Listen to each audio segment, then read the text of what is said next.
So, hello mga guys, welcome nga pala sa panibagong pahina ng buhay ko. So, for today's video nga pala is, tara, bumangon na tayo ng maagang kay ganda no matter what. Syempre, nakipaglaro na nga muna ako sa mga aso ko. Yan nga pala yung araw-araw kong ginagawa dito sa bahay namin, yung nakikipaglaro sa mga aso, o, di ba?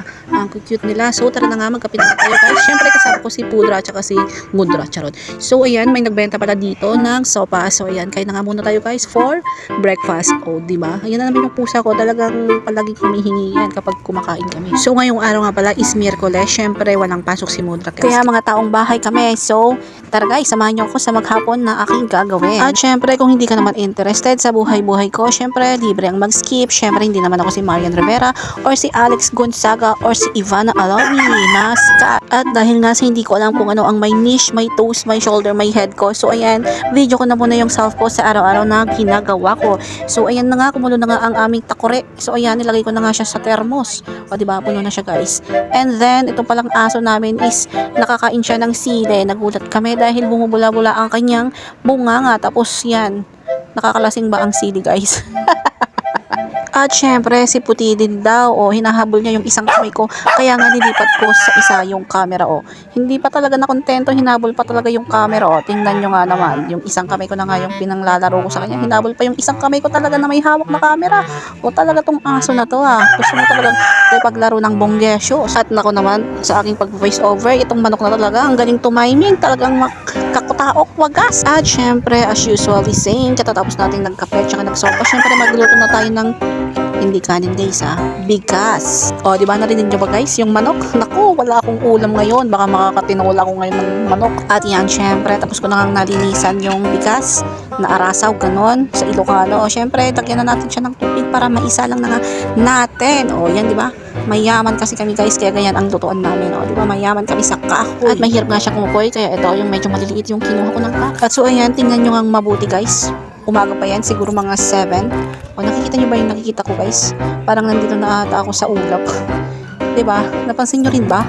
Ngayon ko lang din siya napansin na ine-edit ko siya. Parang bumaba na ata yung ulap dito sa amin At syempre mga guys, flex ko pala yung halaman ni Pudra Hills. May bulaklak na siya. And syempre guys, the truth is, daanan talaga to ng nag-iigib guys. Diba? Pinapaganda ko lang siya ng bonggesyos para naman yung mga nag-iigib, diba? Mga feeling prinsipe tsaka prinsesa, diba? At syempre maghakot na nga tayo ng basura guys. Ginamitan ko na siya ng sako guys kasi talagang hindi na niya kaya.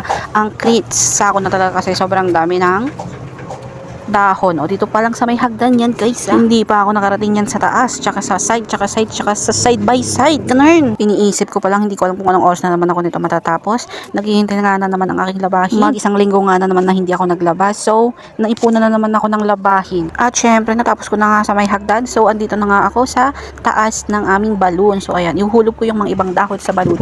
Tapos, wawalisan ko na lang dito sa labas. Labas, sa baba. At syempre guys, natapos na ang lahat ng gawain sa bahay. So tara, lalarga tayo ngayong hapon. So ayan, matagal na nga namin tong plano na pumunta sa Sigsag. So ayan, ang lapit-lapit na nga lang ng Sigsag sa amin guys. Hindi pa kami makapunta. Diba? Alam nyo yung Sigsag namin guys is dinadaanan to ng mga turista. Tsaka yung mga dumadaan dito syempre. Nakailang udlot na nga to guys na hindi kami makadaan-daan kasi kapag pumupunta kami is talagang hindi kami makasingit. Kasi nga naman, ang daming mga motor na nagpapapicture tsaka nagvi-video doon. Ang pagkakaalam ko is mga vlogger din yon syempre. So ayan, tinadaanan na lang namin tsaka sinasabi ko kay Jowers na balik na lang tayo kapag wala ng tao. So as usual same, syempre nung pumunta kami, hello, pagpunta pa lang namin is ang dami talagang motor na tumigil doon para mag-picture tsaka mag-video. So pumunta na nga muna kami sa bandang taas, yun, para baka sakali pag bumaba na nga kami is wala na sila, diba?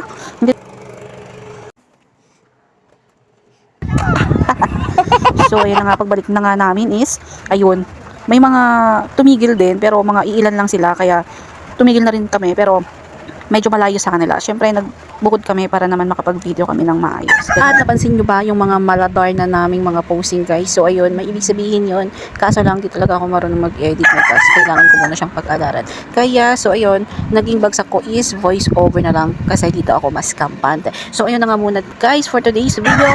Thank you for watching. Don't forget to like, subscribe, comment. Sa YouTube channel ko pala guys is Miss Ambisjosa and my page MGTV. So ayun, bye-bye.